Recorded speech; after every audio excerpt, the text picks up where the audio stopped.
নমস্কাৰ বন্ধু বান্ধৱসকল আপোনালোক সকলোকে পুনৰবাৰ স্বাগতম জনাইছোঁ আৰু এটা জব ইনফৰ্মেটিভ ভিডিঅ'লৈ। তো বন্ধু বান্ধৱসকল পুনৰ আপোনালোকৰ কাৰণে খুবেই ভাল খবৰ আহি পৰিছে। পুনৰ অসমৰ পঞ্চায়ত এণ্ড গ্ৰাম উন্নয়ন বিভাগৰ ফালৰ পৰা ভেকেঞ্চিৰ নটিফিকেশ্যন প্ৰকাশ কৰা হৈছে। নতুনকৈ 1508টা পদৰ কাৰণে ভেকেঞ্চিৰ নটিফিকেশ্যন প্ৰকাশ কৰিছে পঞ্চায়ত এণ্ড গ্ৰাম উন্নয়ন বিভাগৰ ফালৰ পৰা। তো আপোনালোকক এইটো ভিডিঅ'ৰ যোগেদি ভেকেঞ্চিসমূহৰ সম্পূৰ্ণ তথ্যখিনি জনাই দিম। যদি আপোনালোকে ইণ্টাৰেষ্টেড হয়, যদি আপোনালোকৰ অৰ্হতা আপোনালোকে ভেকেঞ্চিসমূহ এপ্লাই কৰিব পাৰিব। গতিকে আপোনালোকে ভিডিঅ'টো প্ৰথমৰ পৰা শেষলৈকে চাই থাকিব, অলপ স্কিপ নকৰাকৈ। যদি চেনেলটোত নতুন আহিছে তেনেহ'লে ছাবস্ক্ৰাইব কৰি ৰাখিব এনেধৰণৰ জব ইনফৰ্মেটিভ ভিডিঅ'বিলাক পাবলৈ। তো ভেকেঞ্চিৰ সম্পূৰ্ণ তথ্য আপোনালোকক জনাই দিম। যদি আপোনালোকে ইণ্টাৰেষ্টেড হয়, যদি আপোনালোকৰ অৰ্হতা বনে আপোনালোকে ভেকেঞ্চিসমূহ এপ্লাই কৰিব পাৰিব। অসমৰ পঞ্চায়ত এণ্ড গ্ৰাম উন্নয়ন বিভাগৰ ফালৰ পৰা ভেকেঞ্চিৰ নটিফিকেশ্যনখিনি প্ৰকাশ কৰা হৈছে। তো ভেকেঞ্চি ডিটেইলছখিনি আপোনালোকে চাব পাৰে, এডভাৰটাইজমেণ্ট আপোনালোকে চাব পাৰে। তো এটা আপোনালোকে পঞ্চায়ত এণ্ড গ্ৰাম উন্নয়ন বিভাগৰ ফালৰ পৰা যিকেইটা ভেকেঞ্চিৰ নটিফিকেশ্যন প্ৰকাশ কৰিছে, ভেকেঞ্চিৰ এডভাৰটাইজমেণ্ট আপোনালোকে চাব পাৰে। এডভাৰটাইজমেণ্ট নাম্বাৰটো আপোনালোকে চাব পাৰে, লগতে আপোনালোকে ডেটটোও চাব পাৰে যে কেতিয়া প্ৰকাশ কৰা হৈছিলে ভেকেঞ্চিৰ ডিটেইলছখিনি। তো 19/2/2026 তাৰিখে ভেকেঞ্চিৰ ডিটেইলছখিনি প্ৰকাশ কৰিছিলে। তো ইয়াতে আপোনালোকে চাব পাৰে যে এডভাৰটাইজমেণ্টখনত আপোনালোকে চাব পাৰে যে 1508টা পদৰ কাৰণে ভেকেঞ্চিৰ নটিফিকেশ্যন প্ৰকাশ কৰিছে নতুনকৈ পঞ্চায়ত এণ্ড গ্ৰাম উন্নয়ন বিভাগৰ ফালৰ পৰা ভেকেঞ্চিৰ নটিফিকেশ্যনখিনি প্ৰকাশ কৰা হৈছে। তো ইয়াতে আপোনালোকে চাব পাৰে যে commissioner panchayat and rural development আছামৰ তৰফৰ পৰা ভেকেঞ্চিখিনি আহিছে। 1508টা পদৰ কাৰণে ভেকেঞ্চিৰ নটিফিকেশ্যন প্ৰকাশ কৰা হৈছে। তো ইতিমধ্যে ভেকেঞ্চিসমূহৰ এপ্লাই প্ৰক্ৰিয়া আৰম্ভ হৈ গৈছে। আপোনালোকে পঞ্চায়ত এণ্ড গ্ৰাম উন্নয়ন বিভাগৰ যিটো অফিচিয়েল ৱেবছাইট আছে, অফিচিয়েল ৱেবছাইটত গৈ আপোনালোকে ভেকেঞ্চিসমূহ এপ্লাই কৰিব পাৰিব। তো আপোনালোকে চাব পাৰে যে 22 ফেব্ৰুৱাৰী 2026 ৰাতিপুৱা 9টা বজাৰ পৰা ভেকেঞ্চিসমূহৰ এপ্লাই প্ৰক্ৰিয়া আৰম্ভ হৈ গৈছে। তো এপ্লাই কৰাৰ অন্তিমটো তাৰিখ আপোনালোকে চাব পাৰে যে 22 মাৰ্চ 2026। আপোনালোকে ৰাতি 12টালৈকে এপ্লাই কৰিব পাৰিব। তো আপোনালোকে যিহেতু ভেকেঞ্চিসমূহত এপ্লাই কৰিব, গতিকে আপোনালোকে ভেকেঞ্চিৰ সম্পূৰ্ণ ডিটেইলছখিনি ভালদৰে চাই লওক। যদি আপোনালোকে ইণ্টাৰেষ্টেড হয়, যদি আপোনালোকৰ অৰ্হতা বনে আপোনালোকে ভেকেঞ্চিসমূহত এপ্লাই কৰি ল'ব। অসমৰ পঞ্চায়ত এণ্ড গ্ৰাম উন্নয়ন বিভাগৰ ফালৰ পৰা ভেকেঞ্চিৰ নটিফিকেশ্যনখিনি প্ৰকাশ কৰা হৈছে। 1508টা পদৰ কাৰণে ভেকেঞ্চিৰ নটিফিকেশ্যন প্ৰকাশ কৰিছে নতুনকৈ। তো যিকেইটা ভেকেঞ্চিৰ নটিফিকেশ্যন প্ৰকাশ কৰা হৈছে, আপোনালোকে চাব পাৰে যে পজিশ্যন ৱাইজ আপোনালোকে নাম্বাৰ অফ ভেকেঞ্চিটো চাব পাৰে যে কি পজিশ্যনত ভেকেঞ্চি আছে। ভেকেঞ্চিসমূহত এপ্লাই কৰিবলৈ হ'লে আপোনালোকৰ শিক্ষাগত অৰ্হতা কি লাগিব, এজ লিমিট কি থাকিব, আপোনালোকক কিমান দৰমহা দিয়া হ'ব, সম্পূৰ্ণ তথ্যখিনি আপোনালোকে চাব পাৰে। তো ইয়াতে আপোনালোকে চাব পাৰে যে পঞ্চায়ত এণ্ড গ্ৰাম উন্নয়ন বিভাগৰ ফালৰ পৰা যিকেইটা ভেকেঞ্চিৰ নটিফিকেশ্যন প্ৰকাশ কৰিছে, কোনটো প্ৰগ্ৰামৰ আণ্ডাৰত ভেকেঞ্চিৰ নটিফিকেশ্যন প্ৰকাশ কৰিছে, কি পোষ্টৰ ভেকেঞ্চি আছে, আপোনালোকৰ কিমান নাম্বাৰৰ পোষ্ট আছে, এজ লিমিট কি থাকিব, চেলাৰী কিমান থাকিব, লগতে শিক্ষাগত অৰ্হতা কি লাগিব, সম্পূৰ্ণ তথ্য আপোনালোকে ইয়াতে চাব পাৰে। তো প্ৰথমটো ভেকেঞ্চি আপোনালোকে চাব পাৰে যে এক্ৰেডিটেড ইঞ্জিনিয়াৰ পদৰ কাৰণে 291টা পদৰ ভেকেঞ্চিৰ নটিফিকেশ্যন প্ৰকাশ কৰা হৈছে। তো ভেকেঞ্চিৰ এজ লিমিট আপোনালোকে চাব পাৰে যে 18 বছৰ বয়সৰ পৰা 40 বছৰ বয়সৰ সকলো প্ৰাৰ্থীয়ে ভেকেঞ্চিসমূহৰ কাৰণে এলিজিবল হয়। লগতে আপোনালোকে চেলাৰীটো চাব পাৰে যে 17,000 টকাকৈ দিয়া হ'ব আপোনালোকক পাৰ মান্থ হিচাপে। তো ভেকেঞ্চিসমূহত এপ্লাই কৰিবলৈ হ'লে আপোনালোকে শিক্ষাগত অৰ্হতাটো চাব পাৰে যে আপোনালোকে ডিপ্ল'মা ইন চিভিল ইঞ্জিনিয়াৰিং হ'ব লাগিব। আপোনালোকে চিভিল ইঞ্জিনিয়াৰিঙৰ ডিপ্ল'মা ডিগ্ৰী কমপ্লিট কৰিলেহে আপোনালোকে ভেকেঞ্চিসমূহত এপ্লাই কৰিব পাৰিব।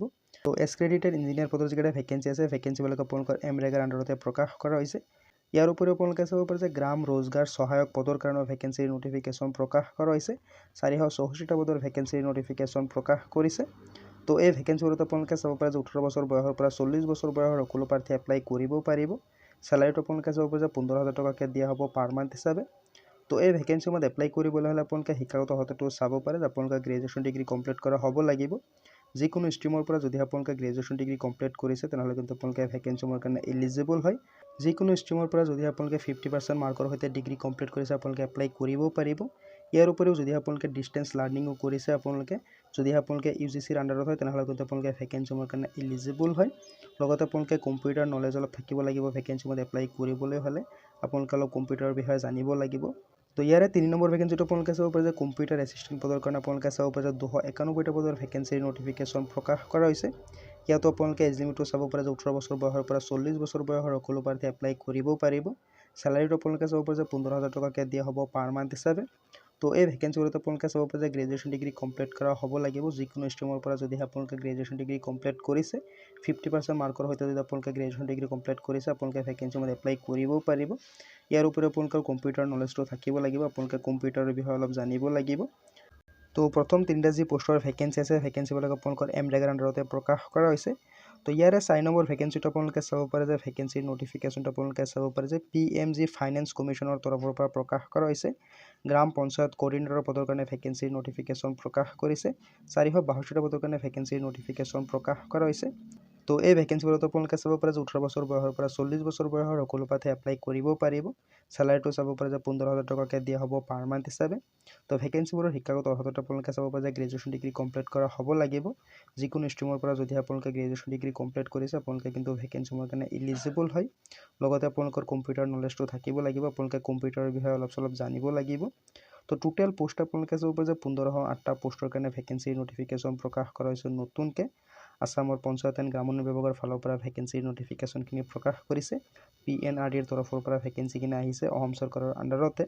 তো যদি আপোনালোকে ইণ্টাৰেষ্টেড হয়, যদি আপোনালোকৰ অৰ্হতা বনে, আপোনালোকে নিজৰ শিক্ষাগত অৰ্হতা অনুযায়ী যিটো পোষ্টত আপোনালোকে ইণ্টাৰেষ্টেড হয়, যিটো পোষ্টত আপোনালোকৰ অৰ্হতা বনে আপোনালোকে এপ্লাই কৰি ল'ব পাৰিব।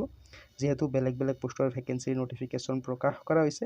18 বছৰ বয়সৰ পৰা 40 বছৰ বয়সৰ সকলো প্ৰাৰ্থীয়ে কিন্তু ভেকেঞ্চিৰ কাৰণে ইলিজিবল হয়। তো ইয়াতে আপোনালোকে কেটেগৰী ৱাইজ নাম্বাৰৰ ভেকেঞ্চিটো চাব পাৰে যে কোনটো কেটেগৰীৰ কাৰণে কিমান ভেকেঞ্চিৰ নটিফিকেশ্যন প্ৰকাশ কৰা হৈছে, কোনটো পোষ্টৰ কাৰণে কিমান ভেকেঞ্চি আছে। তো ইয়াতে আপোনালোকে চাব পাৰে যে এক্সক্ৰেডিটেড ইঞ্জিনিয়াৰৰ কাৰণে 291টা পদৰ ভেকেঞ্চি আছিলে। তাতে আপোনালোকে চাব পাৰে যে আনৰিজাৰ্ভ কেটেগৰীৰ কাৰণে কিমান ভেকেঞ্চি আছে, OBC কেণ্ডাৰৰ কাৰণে কিমান ভেকেঞ্চি আছে, STৰ কাৰণে কিমান ভেকেঞ্চি আছে, SCৰ কাৰণে কিমান ভেকেঞ্চি আছে। তো ইয়াতে আপোনালোকে কেটেগৰী ৱাইজ নাম্বাৰৰ ভেকেঞ্চিটো চাব পাৰে। কম্পিউটাৰ এছিষ্টেণ্ট পদত আপোনালোকে চাব পাৰে 291টা পদৰ যি ভেকেঞ্চি আছে। তো আপোনালোকে কেটেগৰী ৱাইজ নাম্বাৰৰ ভেকেঞ্চিটো ইয়াতে চাই ল'ব যে কোনটো কেটেগৰীৰ কাৰণে কিমান ভেকেঞ্চিৰ নটিফিকেশ্যন প্ৰকাশ কৰা হৈছে। তো আপোনালোকে চাব পাৰে যে গ্ৰাম ৰোজগাৰ সহায়ক পদৰ যি ভেকেঞ্চি আছিলে 464টা পদৰ কাৰণে। ইয়াত আপোনালোকে কেটেগৰী ৱাইজ নাম্বাৰৰ ভেকেঞ্চিটো চাব পাৰে যে কোনটো কেটেগৰীৰ কাৰণে কিমান ভেকেঞ্চিৰ নটিফিকেশ্যন প্ৰকাশ কৰা হৈছে। যি 1508টা পদৰ ভেকেঞ্চিৰ নটিফিকেশ্যন প্ৰকাশ কৰিছে বেলেগ বেলেগ পোষ্টৰ কাৰণে। তো ইয়াতে আপোনালোকে কেটেগৰী ৱাইজ নাম্বাৰৰ ভেকেঞ্চিটো পাই যাব যে কোনটো কেটেগৰীৰ কাৰণে কিমান ভেকেঞ্চিৰ নটিফিকেশ্যন প্ৰকাশ কৰা হৈছে। Unreserved, OBC, MOBC, SC, ST কোনটো কেটেগৰীৰ কাৰণে কিমান ভেকেঞ্চিৰ নটিফিকেশ্যন প্ৰকাশ কৰিছে। তো ইয়াতে আপোনালোকে সম্পূৰ্ণ ডিটেইলছখিনি পাই যাব। তো যিকেইটা ভেকেঞ্চি আছে ভেকেঞ্চিসমূহৰ ইলিজিবিলিটি ক্ৰাইটেৰিয়াটো আপোনালোকে চাব পাৰে যে ইলিজিবিলিটি ক্ৰাইটেৰিয়াটো কি থাকিব। আপোনালোকে অসমৰ স্থায়ী বাসিন্দা হ'ব লাগিব, ইণ্ডিয়াৰ চিটিজেন হ'ব লাগিব। লগতে আপোনালোকে চিলেকশ্যন পাই যাব, য'ত আপোনালোকে চাব পাৰে যে SC, ST কেণ্ডাৰৰ কাৰণে আছে 5 বছৰ, OBC, MOBC কেণ্ডাৰৰ কাৰণে আছে 3 বছৰ, আৰু ফিজিকেলি হেণ্ডিকেপ যিসকল কেণ্ডাৰ আছে সেইসকল কেণ্ডাৰৰ কাৰণে আপোনালোকে চাব পাৰে যে 10 বছৰৰ এই চিলেকশ্যন আছে। তো যদি আপোনালোকে ইণ্টাৰেষ্টেড হয় আপোনালোকে ভেকেঞ্চিসমূহত এপ্লাই কৰিবও পাৰে। তো অসমৰ পঞ্চায়ত এণ্ড ৰুৰেল ডেভেলপমেণ্টৰ যিটো অফিচিয়েল ৱেবছাইট আছে তাতে আপোনালোকে এপ্লাই কৰিব লাগিব।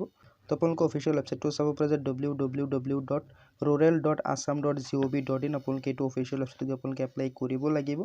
তো ভেকেঞ্চিসমূহত এপ্লাই কৰিবলৈ হ'লে আপোনালোকে কি ডকুমেণ্টছ লাগিব আপোনালোকে চাব পাৰে যে আপোনালোকৰ কি ডকুমেণ্টছৰ প্ৰয়োজন হ'ব। আপোনালোকৰ ফটোগ্ৰাফ লাগিব, আপোনালোকৰ ছিগনেচাৰ লাগিব, আপোনালোকৰ শিক্ষাগত অৰ্হতা চাৰ্টিফিকেট, মাৰ্কশ্বিট লাগিব, আপোনালোকৰ মেট্ৰিকৰ এডমিট লাগিব এজ এ এজ প্ৰুফ হিচাপে, আপোনালোকৰ আধাৰ কাৰ্ড লাগিব, ভোটাৰ ID লাগিব।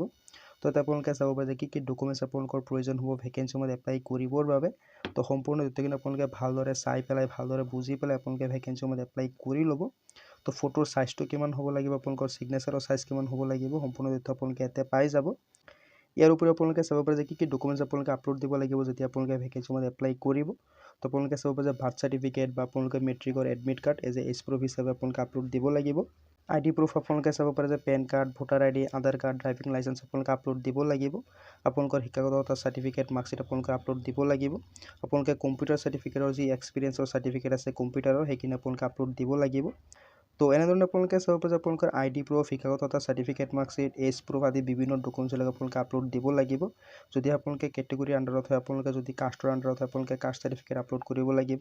যদি আপোনালোকে ফিজিকেলি হেণ্ডিকেপ হয় আপোনালোকে ফিজিকেলি হেণ্ডিকেপৰ চাৰ্টিফিকেট আপলোড কৰিব লাগিব। তো এনেধৰণে আপোনালোকে ডকুমেণ্টছবিলাক চাই ল'ব যে কি ডকুমেণ্টছ আপোনালোকৰ লাগিব ভেকেঞ্চিসমূহত এপ্লাই কৰিবৰ বাবে। তো মই যিহেতু আপোনালোকক জনাই দিছোঁ যে কি ডকুমেণ্টছ আপোনালোকৰ লাগিব ভেকেঞ্চিসমূহত এপ্লাই কৰিবলৈ। তো আপোনালোকে এই সম্পূৰ্ণ ডকুমেণ্টছখিনি যোগাৰ কৰি পেলাই আপোনালোকে ভেকেঞ্চিসমূহত এপ্লাই কৰিব পাৰে। ইতিমধ্যে এপ্লাই প্ৰক্ৰিয়া আৰম্ভ হৈ গৈছে 22 ফেব্ৰুৱাৰীৰ পৰা। এপ্লাই কৰাৰ অন্তিম তাৰিখ থাকিব আপোনালোকৰ কাৰণে 22 মাৰ্চ। তো যদি আপোনালোকে ইণ্টাৰেষ্টেড হয় আপোনালোকে এপ্লাই কৰি ল'ব পাৰিব। তো ভেকেঞ্চিসমূহৰ চিলেকশ্যন প্ৰচেছটো আপোনালোকে চাব পাৰে আপোনালোকৰ এক্সাম হ'ব। তো ইয়াতে আপোনালোকে চাব পাৰে আপোনালোকৰ ৰিটেন এক্সাম হ'ব। আপোনালোকৰ দুটাকৈ পেপাৰ থাকিব, পেপাৰ 1 আৰু পেপাৰ 2। তো দুটাকৈ এক্সাম হৈ যোৱাৰ পিছত যদি আপোনালোকে কোৱালিফাই হয় তেনেহ'লে কিন্তু আপোনালোকৰ চিলেকশ্যন হৈ যাব। ইয়াৰ উপৰি আপোনালোকে চাব পাৰে যে কি কুৱেশ্যন থাকিব, কি ছাবজেক্টৰ ওপৰত আপোনালোকৰ কুৱেশ্যন থাকিব, কোনকেইটা ছাবজেক্টৰ পৰা কুৱেশ্যনখিনি আহিব পৰীক্ষাৰ কাৰণে। তো কোনটো ছাবজেক্টৰ পৰা কিমান মাৰ্ক আহিব সম্পূৰ্ণ তথ্যখিনি আপোনালোকে ইয়াতে পাই যাব। এইখিনি আপোনালোকে নিজে ভালদৰে চাই ল'ব। মই এইখিনি কৈ গ'লে ভিডিঅ'টো বহুত দীঘল হৈ যাব। তো আপোনালোকে সম্পূৰ্ণ ডিটেইলছখিনি ভালদৰে চাই ল'ব। আপোনালোকৰ ৰিটেন এক্সামৰ টোটেল 75 মাৰ্কছ থাকিব আৰু আপোনালোকৰ ভাইভাত থাকিব 25 মাৰ্ক। টোটেল আপোনালোকৰ 100 মাৰ্কৰ এক্সাম হ'ব। তো যদি আপোনালোকে ইণ্টাৰেষ্টেড হয়, যদি আপোনালোকৰ অৰ্হতা মানে আপোনালোকে এপ্লাই কৰিব পাৰে। অসমৰ পঞ্চায়ত এণ্ড ৰুৰেল ডেভেলপমেণ্টৰ যিটো অফিচিয়েল ৱেবছাইট আছে তাতে গৈ আপোনালোকে এপ্লাই কৰিব লাগিব। তো আপোনালোকৰ অফিচিয়েল ৱেবছাইটটো ভিডিঅ' ডিছক্ৰিপশ্যনত নাইবা হোৱাটছআপ গ্ৰুপত গৈ পাই যাব। তো যদি আপোনালোকে নিজে এপ্লাই কৰিম বুলি ভাবিছে আপোনালোকে নিজে এপ্লাই কৰিব পাৰে, খুবেই ভাল কথা হয়। যদি আপোনালোকে নিজে এপ্লাই কৰিব নোৱাৰে আপোনালোকে আমাক কণ্টেক্ট কৰিব পাৰে, আমি আপোনালোকক যিমান পাৰোঁ সহায় কৰি দিম। আপোনালোকে স্ক্ৰীনত দিয়া নম্বৰত যোগাযোগ কৰি আপোনালোকে কণ্টেক্ট কৰিব পাৰে যদি আপোনালোকে এপ্লাই কৰিব বিচাৰে। তো একেটা আছিলে ভেকেঞ্চিৰ খুবেই ডিটেইলছ আপোনালোকক জনাই দিলোঁ যে অসমৰ পঞ্চায়ত এণ্ড ৰুৰেল ডেভেলপমেণ্টৰ তৰফৰ পৰা ভেকেঞ্চিৰ নটিফিকেশ্যন প্ৰকাশ কৰা হৈছে। 1508টা পদৰ কাৰণে ভেকেঞ্চিৰ নটিফিকেশ্যন প্ৰকাশ কৰিছে নতুনকৈ। আপোনালোকে চাব পাৰে যে 19/2/2026 তাৰিখে ভেকেঞ্চিৰ নটিফিকেশ্যন প্ৰকাশ কৰা হৈছিলে। নটিফিকেশ্যন নম্বৰটো আপোনালোকে চাব পাৰে। তো বেলেগ বেলেগ পোষ্টৰ ভেকেঞ্চি আছে, যদি আপোনালোকে ইণ্টাৰেষ্টেড হয় আপোনালোকে এপ্লাই কৰি ল'ব। 22 ফেব্ৰুৱাৰীৰ পৰা এপ্লাই প্ৰক্ৰিয়া আৰম্ভ হৈ গৈছে। এপ্লাই কৰাৰ অন্তিম তাৰিখ আপোনালোকে চাব পাৰে যে 22 মাৰ্চ। তো যদি আপোনালোকে ইণ্টাৰেষ্টেড হয় আপোনালোকে যিটো পোষ্টতে ইণ্টাৰেষ্টেড হয়, যিটো পোষ্টতে আপোনালোকৰ শিক্ষাগত অৰ্হতাটো মিলে আপোনালোকে সেইটো পোষ্ট অনুযায়ী আপোনালোকে এপ্লাই কৰি ল'ব। তো আশা কৰিছোঁ ভিডিঅ'টো আপোনালোকে ভাল পাইছে। ভিডিঅ'টো ভাল পাইছে লাইক এটা কৰি দিব পাৰে, কিবা যদি কেলে কমেণ্টত জনাব পাৰে। তো লগ পাম নেক্সট ভিডিঅ'ত নতুন আপডেটৰ সৈতে। ধন্যবাদ।